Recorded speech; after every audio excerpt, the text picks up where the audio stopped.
नमस्कार, मैं हूं मृत्युंजय कुमार झा और हमारा खास शो बॉन्ड पर तिरछी नज़र, इसमें आपका स्वागत है। जब हम बॉन्ड की बात कर रहे हैं तो हम बात कर रहे हैं सॉवरेन गोल्ड बॉन्ड यानी एसजीबी की, और सॉवरेन गोल्ड बॉन्ड पर टैक्स के नए नियम इस बजट में लाए गए हैं। सवाल ये है कि इसका क्या इम्पैक्ट होगा। जिन लोगों के पास सॉवरेन गोल्ड बॉन्ड है उनके लिए क्या क्या अब जानना ज़रूरी है और इसका ओवरऑल इम्पैक्ट है क्या, टैक्स के नए नियम क्या हैं, आपको जो आमदनी होगी सॉवरेन गोल्ड बॉन्ड से उस पर आप किस तरह के टैक्स लगेंगे, इस पर हम डिटेल में बात करेंगे। बातचीत के लिए हमारे साथ मेहमानों का एक खास पैनल है। हमारे साथ हैं हर्षवर्धन रुंगटा साहब जो कि CFP हैं रुंगटा सिक्योरिटीज़ के। हमारे साथ हैं सुरेंद्र मेहता, सेक्रेटरी इब्जा के, और साथ ही हमारे साथ होंगे सुनील गर्ग साहब, टैक्स के एक्सपर्ट हैं। तो आप तीनों का बहुत स्वागत है। पहला सवाल तो सुरेंद्र मेहता जी आपसे मेरा यही होगा कि ये तो एक तरह का सर रेट्रो, पहले खबर क्या है ये समझिए और उसके बाद हम चर्चा को आगे बढ़ाएंगे। मतलब ये है कि सॉवरेन गोल्ड बॉन्ड में अगर आपने निवेश किया है और अगर आपने डायरेक्ट बॉन्ड लिया है, डायरेक्ट का मतलब डायरेक्ट जब RBI ने जो इशू किया है, अगर डायरेक्ट आपने वहाँ से बॉन्ड लिया है तब तो आपको कोई कैपिटल गेन टैक्स नहीं देना पड़ेगा।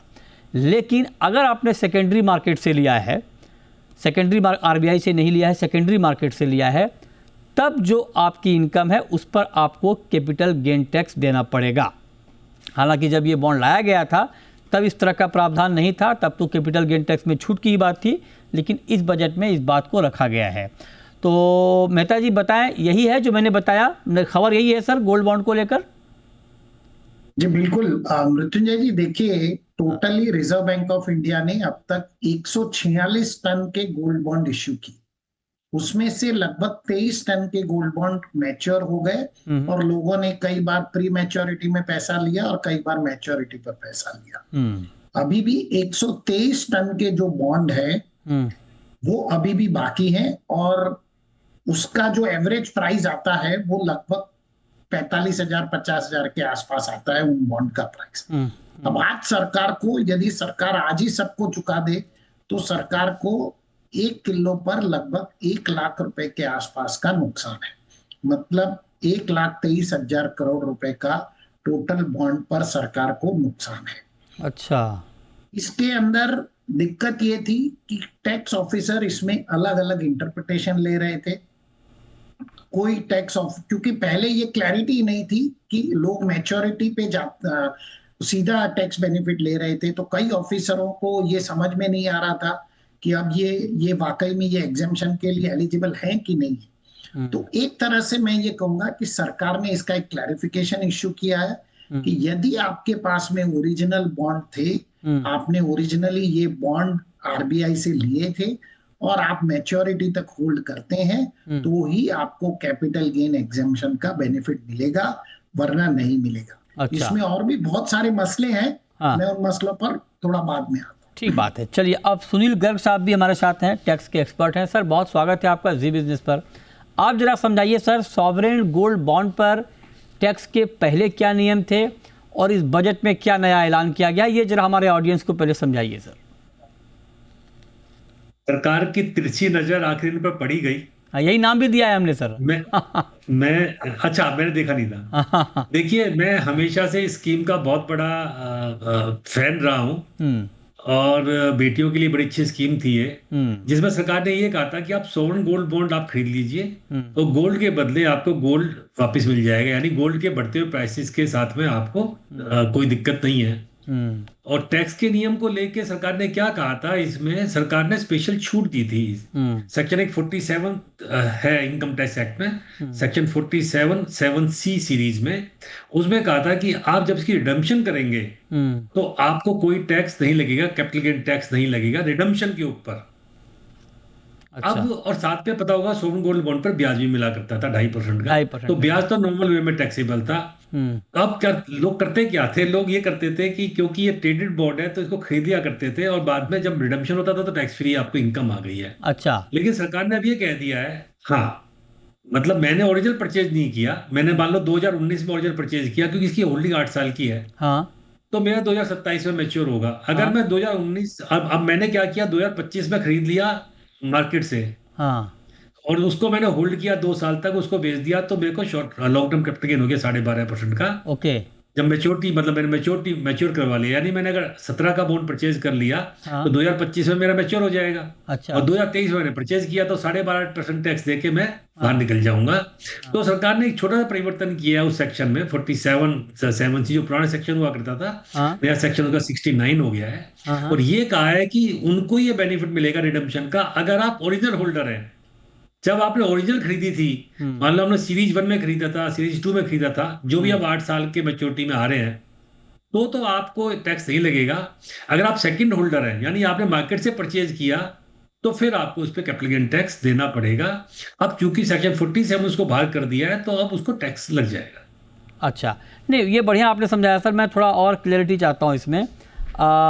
जैसे मान लीजिए कि 2000 जब पहली बार ये 2015 में आया था, जहाँ तक मुझे याद है, तो अगर मान लीजिए 2015 की जो 8 साल का लॉक इन पीरियड था, तो जो 2015 का बॉन्ड था वो 2023 में मैच्योर होता, राइट सर? जी बिल्कुल। अब मान लीजिए किसी ने 2017 में या 18 में अगर सेकेंडरी मार्केट से लिया है, तो उनका मैच्योरिटी का पीरियड क्या होगा? नहीं, जो 2023 में मैच्योर हो गया तो हो गया। अब सवाल है 2017-18 के जो बॉन्ड है जो 2026 में मैच्योर हो रहे हैं। नहीं, मैं वही कह रहा हूँ सर। मान लीजिए 2015 के बॉन्ड अगर 2023 में मैच्योर हो रहे हैं, और मैंने मान लीजिए 2017 में लिया बॉन्ड सेकेंडरी मार्केट से, तो क्या मेरा बॉन्ड भी 2023 में ही मैच्योर हो जाएगा, या मुझे 8 साल का टाइम मिलेगा होल्ड करने का? नहीं, जो जिस सीरीज के बॉन्ड है वो तो 8 साल का उसका होल्डिंग पीरियड है ना, सीरीज का। ठीक है, पहली बात। अब जो दूसरी बात आप कह रहे हैं वो बहुत महत्वपूर्ण है कि अगर आप मान लीजिए अब आपका मैच्योर होगा तो आपको 12.5% का कैपिटल गेन टैक्स देना पड़ेगा, राइट सर? जी बिल्कुल। अगर मैंने मान लीजिए 2026 में जो मैच्योर हो रहे हैं बॉन्ड, हाँ। वो मैंने 2024 में खरीदे, ओके। मैंने 24 महीने पूरे किए, उसको मैंने निकाल दिया आप 2026 में, हाँ। तो मुझे खाली 12.5% टैक्स देना है, कैपिटल गेन टैक्स। ओके। लेकिन अब ये जो नियम आ गया, इसके बाद में क्या होगा, हाँ। अब ये मैंने अगर सेकेंडरी मार्केट से परचेज किया था, तो फिर मेरे को वो बेनिफिट नहीं मिलेगा, मुझे पूरा कैपिटल गेन टैक्स देना पड़ेगा। पूरा देना पड़ेगा। और इंटरेस्ट पर ऑलरेडी था सर टैक्स पहले भी? अदरवाइज क्या होता कि मेरे को टैक्स नहीं लग रहा था ना। हाँ। अगर उसका मैच्योरिटी रिडम्पशन हो रही है, अगर आरबीआई रिडम्पशन कर रही है तो टैक्स फ्री था, ये समझ लीजिए। हाँ। तो पहली सिचुएशन, अगर मान लीजिए मैंने 2018 में बॉन्ड खरीदा, 2022 में बॉन्ड खरीदा, और 2026 में मेरा मैच्योर हो रहा है, मैंने 2016 में नहीं खरीदा ओरिजिनल बॉन्ड, हाँ। तो पहले मेरे को टैक्स नहीं लगता था, कोई टैक्स नहीं था, क्योंकि लगेगा रिडम्पशन के पैसे देने हैं मैंने। अब इसके बाद में जो सेकेंडरी मार्केट से परचेज किया है, हाँ। वो सब टैक्स की सीरीज में आ जाएंगे, सबको टैक्स लग जाएगा। ओके। अब चूंकि ये बहुत बड़ी बात इंटरेस्टिंग भी है कि एक तरह से रेट्रोस्पेक्टिव हो गया सर टैक्स, ये गर्ग साहब। बहुत अच्छी बात कही है आपने। तो सरकार ने इसको एक तरह से कह सकते हैं रेट्रोस्पेक्टिव है, यानी हाँ। जो आपने पहले कर्म की है 2 साल पहले, हाँ। या जो आपने टैक्स प्लानिंग 2 साल पहले की थी, हाँ। वो टैक्स प्लानिंग फेल हो जाएगी आपकी। मान लीजिए अगर मान लीजिए किसी ने सेकेंडरी मार्केट से बॉन्ड खरीदा, तो उस वक्त अगर वो ये मान के चल रहा है कि भाई मैं जो ले रहा हूँ इन्वेस्टमेंट है मेरा, इसमें टैक्स फ्री हूँ मैं, और बाद में पता चला कि उस पर टैक्स लगेगा, तो उस लिहाज से तो भाई उसमें मतलब उस शख्स के लिए तो एक झटका ही है ना कि भाई वो तो पर जो मार्च 26 में मैच्योर हो जाएंगे उस पर नियम लागू नहीं होगा ना सर। हाँ, मार्च 26 में ये नियम एक अप्रैल, हाँ, जिनके मार्च 26 के बाद में रिडीम हो रहे हैं, हाँ। 1 अप्रैल 26 के बाद रिडीम हो रहे हैं, हाँ। उनको दिक्कत है। हाँ, तो ऑब्वियस है ना सर। आप 26 में मान लीजिए अगर 18 में किसी ने लिया तो 26 में ही मैच्योर होगा, 18 के अप्रैल में या बाद वाली सीरीज में लिया, मैच्योर हो रहे हैं सर, उनको पूरा टैक्स पूरा देना पड़ेगा, टैक्स एग्जेम्पशन का बेनिफिट नहीं मिलेगा। अब सरकार ने ना इस बजट में, मैं आपको एक बात बताऊं, मैं कल भी आपके साथ था सारे दिन। हाँ। इसमें जब हम बात कर रहे थे सुबह प्री बजट, हम जब भी ये बात कर रहे थे कि सरकार जो नया इनकम टैक्स एक्ट लेके आई है, कहीं ना कहीं वो जल्दबाजी में एक्ट पूरा कर दिया, क्योंकि मैडम फाइनेंस मिनिस्टर ने कहा था कि 8 महीने में नया एक्ट ले आएंगे। और आपको पता होगा कि जब ये एक्ट सिलेक्ट कमेटी में भी गया था, बिल जब गया था सिलेक्ट कमेटी में, तो 300 अमेंडमेंट हुई थी। ओके। 300 अमेंडमेंट के बाद ये एक्ट पास हुआ, और बड़े मजे की बात है कल फिर 150 अमेंडमेंट करनी पड़ी है। तो इसका मतलब है कि सरकार से कहीं ना कहीं चूक हो गई है। और जो रेट्रोस्पेक्टिव अमेंडमेंट का जो नजरिया है करने का, आपको ध्यान होगा वोडाफोन केस में, हाँ। जब माननीय प्रणब मुखर्जी ने रेट्रोस्पेक्टिव अमेंडमेंट किया था तो बड़ी किरकिरी हुई थी। ठीक बात है, ठीक है, ये बहुत ये सबको सर मालूम भी है, ये बढ़िया आपने बताया। लेकिन अब जो बात हो रही है कि सॉवरेन गोल्ड बॉन्ड जो सेकेंडरी मार्केट से जिन्होंने लिया है और 1 अप्रैल के बाद जो मैच्योर हो रहा है उसके ऊपर टैक्स लगेगा 12.5% कैपिटल गेन टैक्स। अब रुंगटा साहब, आप तो कैलकुलेशन के मास्टर हैं, अब आप जरा बताइए कि चूँकि गोल्ड के दाम बहुत बढ़ गए हैं, और दाम इतने बढ़े हैं, अगर मान लीजिए आप कोई भी सीरीज़ देख लें 18 का भी, तो बहुत कम के भाव पर लोगों ने लिया होगा, तो अगर कोई ऐसा कैलकुलेशन आपके पास हो, आप हमें बता पाएँ कि इसमें तो चूँकि गेन बहुत ज़्यादा हुआ है तो सरकार को तो अच्छा बेनिफिट हो जाएगा गेन टैक्स से। जी हाँ मृत्युंजय, 2-3 चीज मैं बता दूं इसके बारे में। पहली चीज है कि सॉवरिन गोल्ड बॉन्ड्स की जो मेच्योरिटी अभी हम बात कर रहे हैं कि 1 अप्रैल के बाद में जो मेच्योर होंगे, तो हम अगर 1 साल पहले के बॉन्ड लें, कारण ये है जो लॉन्ग टर्म कैपिटल गेन्स है वो, क्योंकि ये लिस्टेड सिक्योरिटीज है, ये एक इसकी जो holding period qualify for long term capital gains, उसका होल्डिंग पीरियड है 1 साल का, क्योंकि ये लिस्टेड सिक्योरिटीज है और वो गवर्नमेंट सिक्योरिटीज के अंडर में लिस्टेड की कैटेगरी में आती हैं। जो भी लिस्टेड सिक्योरिटीज है उनका holding period for long term capital gains eligibility है 12 महीनों का। तो अब अगर हम 1 साल का कैलकुलेशन करें, सो पिछले 1 साल का अगर हम गोल्ड के रिटर्न्स देखें तो करीबन 100% है, विच मीन्स कि वो ऑलमोस्ट डबल हो चुके हैं 1 साल के अंदर, पिछले 1 साल में। तो अभी हम सिर्फ 1 साल का कैलकुलेशन लेते हैं for long term capital gains का कैलकुलेशन पर्पज के लिए। तो आप मान लीजिए आपने गोल्ड खरीदा था 70,000 रुपए किलो, 10 ग्राम के हिसाब से, और अब जब मेच्योर होगा वो मान लीजिए 1.5 लाख रुपए के हिसाब से, वो 1,40,000 या 1.5 लाख, तो आपका जो प्रॉफिट है फॉर 10 ग्राम्स इज 70,000 रुपीज। तो 70,000 रुपए पे आपको 12.5% के हिसाब से टैक्स देना होगा, वो आपका लॉन्ग टर्म कैपिटल गेन्स है। अगर आपका होल्डिंग पीरियड 1 साल के अंदर है तो आपका जो टैक्सेशन है वो है आपके मार्जिनल रेट के हिसाब से, विच मीन आपके टैक्स स्लैब के हिसाब से आपको टैक्स देना होगा। तो अगर आपने पिछले 6 महीने में अगर सॉवरिन गोल्ड बॉन्ड्स खरीदे हैं और आपका रिटर्न 50-60% के आसपास है, तो जो भी आपका गेन्स हो रहा है उस पर आपको आपके मार्जिनल रेट ऑफ टैक्स के हिसाब से देना होगा, जो आपका स्लैब रेट है। ये हो गया टैक्सेशन एलिमेंट, होल्डिंग पीरियड 1 साल का और 12.5% का जो टैक्सेशन लॉन्ग टर्म का है। अब इसमें एक इंपॉर्टेंट पॉइंट है जो समझने की बात है कि क्यों ये गवर्नमेंट सिक्योरिटीज कहलाती है और क्यों ना ये एक gold as an asset class कहलाता है। तो सॉवरिन गोल्ड बॉन्ड्स जो है ये एक गवर्नमेंट की प्रॉमिस है, ये एक गवर्नमेंट सिक्योरिटीज के रूप में आपको इशू किया गया है और इसकी जो मेच्योरिटी वैल्यू है वो गोल्ड की वैल्यू के साथ पेग किया गया है। वो सिर्फ इतना कह रहे हैं कि जो भी गोल्ड का भाव होगा जब आपका बॉन्ड्स मैच्योर होंगे, हम उसके हिसाब से आपको रिडेम्पशन देंगे। इसका ये मतलब नहीं है कि गवर्नमेंट फिजिकली उतना गोल्ड अंडरलाइन खरीद के बैठी है। ईटीएफ नहीं है ये। ईटीएफ में क्या होता है कि वो फिजिकल गोल्ड खरीदते हैं और वेयरहाउस में रखते हैं। राइट। यहाँ पे एसजीबी में फिजिकल गोल्ड नहीं है, गवर्नमेंट सिक्योरिटीज है जिसका 1 साल का, क्योंकि लिस्टेड है, क्योंकि 1 साल तभी उनका 1 साल का होल्डिंग पीरियड का टाइम होराइजन है। हाँ, वो बात ठीक है और ये आपने बढ़िया समझाया। लेकिन अब सवाल ये है कि जितने गोल्ड बॉन्ड अभी हैं सिस्टम में हैं, उसमें से जो डायरेक्टली जिन्होंने परचेज किया है और जिन्होंने सेकेंडरी मार्केट से परचेज किया है, उसका रेशियो क्या है और ऐसे में कितना ओवरऑल इम्पैक्ट हो सकता है, इस पर बात ब्रेक के बाद आप बने रहिए हमारे साथ।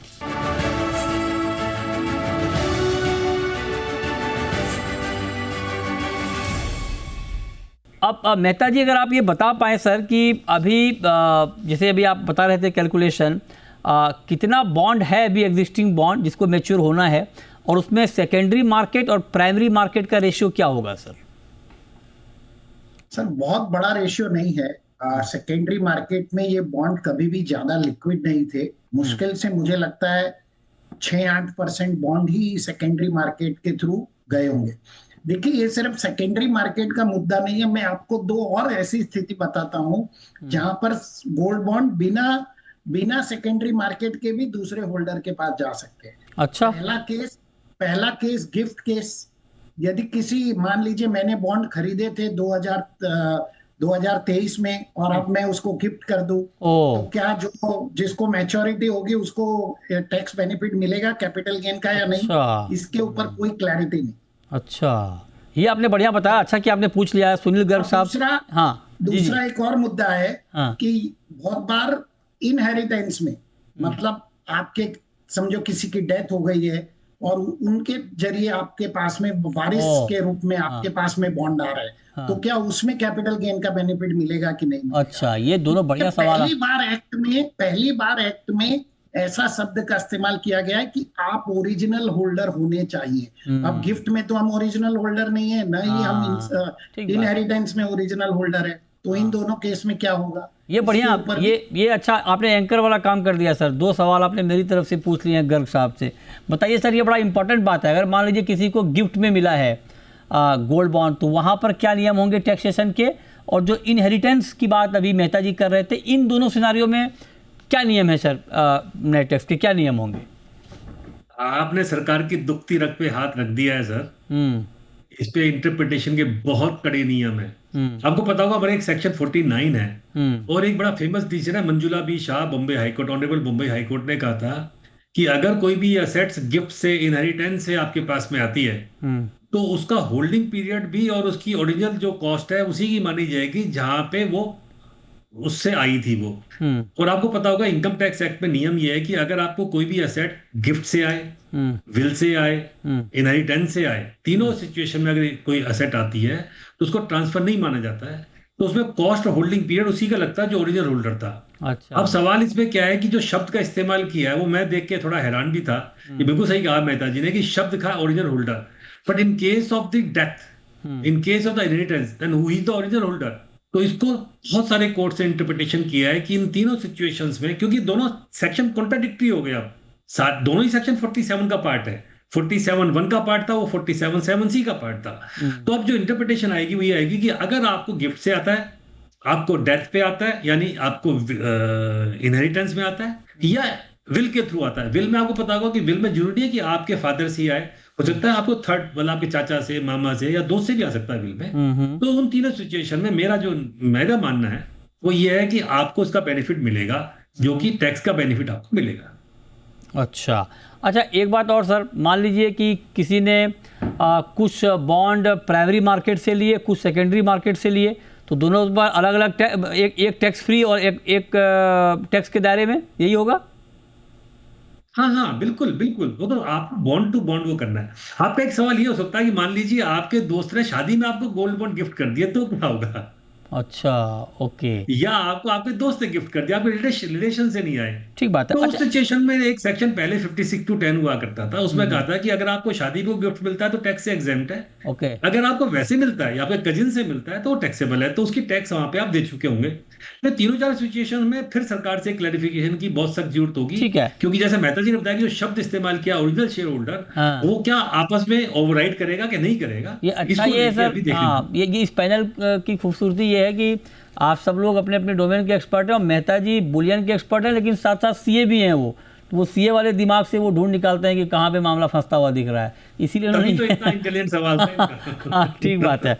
लेकिन रुंगटा साहब, अब ये बताइए, जो बात मेहता जी कह रहे हैं कि ज़्यादा नहीं है सेकेंडरी मार्केट का कंट्रीब्यूशन, 6-8% रहा होगा, तो फिर सरकार का पर्पस क्या होगा? क्यों मतलब इस पर नज़र पड़ी? आपके हिसाब से आप क्या देख रहे हैं? खबर के अंदर की खबर क्या है? वेल, एक अनुमान लगा सकते हैं मृत्युंजय। सिंपल सी बात है कि सरकार ने ओरिजिनली ये सोचा नहीं था कि जो गोल्ड के प्राइसेस इतनी तेजी से बढ़ेंगे।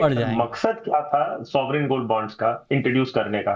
मकसद ये था कि हम गोल्ड फिजिकल फॉर्म में इंपोर्ट हमारा कम हो जाए। सो हम इंडिया एज अ कंट्री करीबन 850 टन गोल्ड इंपोर्ट करता है सालाना, और उसमें सरकार ने इंटरवेंशन किया ये कहते हुए कि अगर लोगों को गोल्ड में ही इन्वेस्ट करना है, बेसिकली उन्हें इन्वेस्टमेंट के लिए चाहिए और उन्हें रिटर्न्स चाहिए, तो क्यों फिजिकल गोल्ड लाया जाए, क्यों ना हम इसके एवज में एक बॉन्ड इंट्रोड्यूस करें जो गोल्ड की प्राइसेस से लिंक होगा, और उसे और थोड़ा अट्रैक्टिव बनाने के लिए हम उस पर 2.5% साल का ब्याज भी देंगे। तो गवर्नमेंट की ओरिजिनल पर्पस था कि गोल्ड का इंपोर्ट, फिजिकल गोल्ड का इंपोर्ट कम किया जाए, और उसके लिए नागरिकों को एक ऑप्शन दिया जाए जहां पे वो गोल्ड से लिंक्ड बॉन्ड्स ले लें और 2.5% उनको ब्याज भी मिलेगा। अब हुआ क्या कि इसमें इन्वेस्टमेंट्स बहुत अच्छी, बहुत एनकरेजिंग वे में आए हैं। इसमें इंडिविजुअल्स ने इन्वेस्ट किया है, ट्रस्ट ने इन्वेस्ट किया, एचयूएफ्स ने इन्वेस्ट किया, काफी लोगों ने इसमें, कंपनीज, कॉर्पोरेट्स ने इन्वेस्ट किया है। अच्छा, अगर आप एक चीज और देखेंगे कि ये जो एग्जेम्पशन है from primary issuance to maturity, ये एग्जेम्पशन सिर्फ इंडिविजुअल्स को दिया गया है, विच मींस एक सवाल उठता है, वो ये है कि अगर किसी ट्रस्ट ने ले रखा है, अगर कोई कॉर्पोरेट ने ले रखा है बॉन्ड प्राइमरी इशुएंस में और मैच्योरिटी तक होल्ड करते हैं, तो क्या उन्हें ये टैक्स फ्री, टैक्स एग्जेम्पशन मिलेगा कि नहीं मिलेगा? सो एज ऑफ नाउ जो समझ है वो सिर्फ अगर इंडिविजुअल्स होल्ड कर रहे हैं टिल मैच्योरिटी, उनको ही टैक्स एग्जेम्पशन है। बाकी जो चार्टर्ड अकाउंटेंट हमारे साथ पैनल पे, शायद वो इस पे ज्यादा क्लैरिटी दें, लेकिन ये एक क्लैरिटी पाना और ज्यादा जरूरी है। ये आपने एक और अच्छा सवाल पूछ लिया गर्ग साहब से। सर बताइए, रुंगटा साहब कह रहे हैं कि ये इंडिविजुअल के लिए छूट है, ट्रस्ट के लिए या जो बाकी बड़े इंस्टीट्यूशन हैं उनको शायद ना मिले, इस पर भी क्लैरिटी होनी चाहिए। आपके पास कोई? इसमें शायद वाली बात नहीं है सर। सेक्शन में इटसेल्फ इंडिविजुअल शब्द लिखा हुआ था। अच्छा। वो बेनिफिट इंडिविजुअल के लिए दिया गया था। अभी जब रूटा साहब ने बताया, बिल्कुल सही कहा कि सरकार, क्योंकि गोल्ड का जो इंपोर्ट है, ऑयल के इंपोर्ट के बाद सबसे ज्यादा हम गोल्ड इंपोर्ट किया करते थे। और हमारे देश में सबसे बड़ी बात क्या है कि गोल्ड के दो पर्पज है, वो इन्वेस्टमेंट भी है, वो कंजप्शन भी है। मतलब महिलाएं पहनती भी हैं, पुरुष पहनते भी हैं, तो वो दोनों काम करता था। तो सरकार ने सोचा था कि भाई ठीक है, हमारे गोल्ड के इंपोर्ट कम हो जाएंगे, फिजिकल गोल्ड के, और जब लोगों को जरूरत होगी हम उतना पैसा दे देंगे, वो खरीद कर लेंगे। मतलब बिटिया की शादी करनी है, बेटे की शादी करनी है, उस टाइम में ले लेंगे। पर चूंकि एकदम इतना प्राइस आया, तो सरकार को लगा कि नहीं, ये जो एक एनोमली है, और इसमें देखो, मैं इसमें सरकार की गलती नहीं मानता, ठीक है, रेट्रोस्पेक्टिव नहीं करना चाहिए, पर जब आप किसी भी को एग्जम्पशन देते हैं इतनी बड़ी, देखिए टैक्स का एग्जम्पशन देना बहुत बड़ी बात होती है, उसके बड़े साइड इफेक्ट होते हैं। तो कहीं ना कहीं वो चूक हो गई थी उस टाइम में, उस चूक को ठीक किया गया है। अच्छा, आप कहें कि उस चूक को इस वक्त ठीक किया गया, उसी का नतीजा है कि इस तरह के ऐलान यहाँ पर हुए हैं। लेकिन मेहता जी, ये सब तो ठीक है, लेकिन सर नया बॉन्ड आने की कोई गुंजाइश है इन फ्यूचर, या आपको लगता है कि सॉवरेन गोल्ड बॉन्ड तो अब भूल जाओ, ये आने वाला नहीं है दोबारा अब नया? नहीं, मुझे नहीं लगता सर अभी सोवरिन गोल्ड बॉन्ड जैसा कोई बॉन्ड आएगा।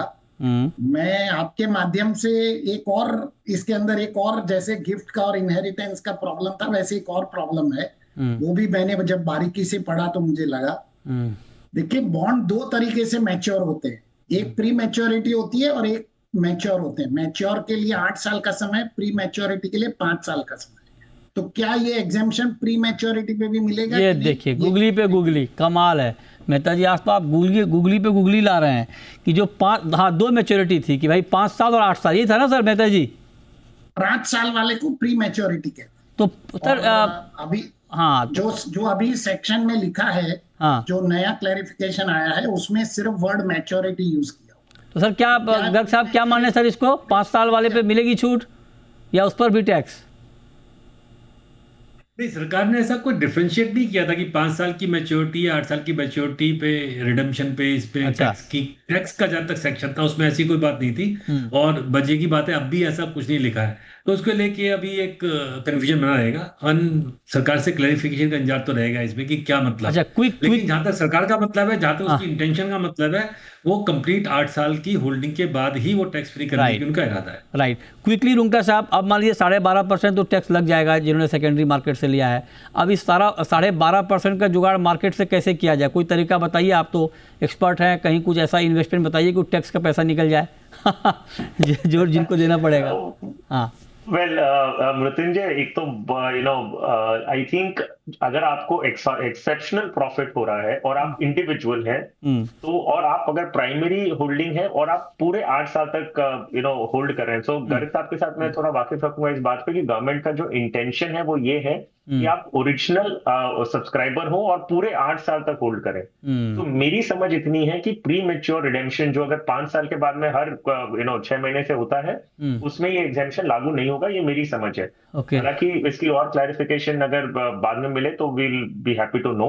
Right sir. अब ये है कि आपका जो टैक्स लगना है वो लगना ही है। अगर आप नॉन इंडिविजुअल हैं और आपने सेकेंडरी मार्केट से खरीदा है और आप मैच्योरिटी तक होल्ड कर रहे हैं, 1 साल के ऊपर आपकी होल्डिंग है, तो आपको 12.5% टैक्स लगना ही है। ठीक है। और ये डेफिनेटली एक निराशा की बात है कि उसने ये रेट्रोस्पेक्टिव मैनर में आया है, लेकिन इसका कोई उपाय नहीं है, उसका 12.5% के साथ देना ही होगा। ठीक बात है, बहुत शुक्रिया रुंगटा साहब आपका, सुरेंद्र मेहता जी आपका, सुनील गर्ग साहब आपका आज की।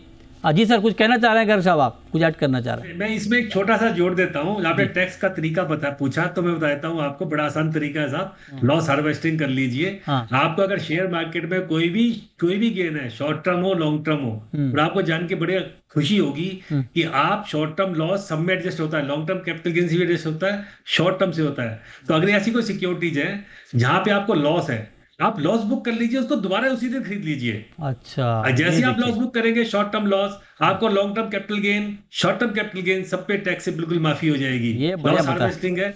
और ये बढ़िया बताया। अभी वित्त मंत्री की नजर यहाँ नहीं गई है।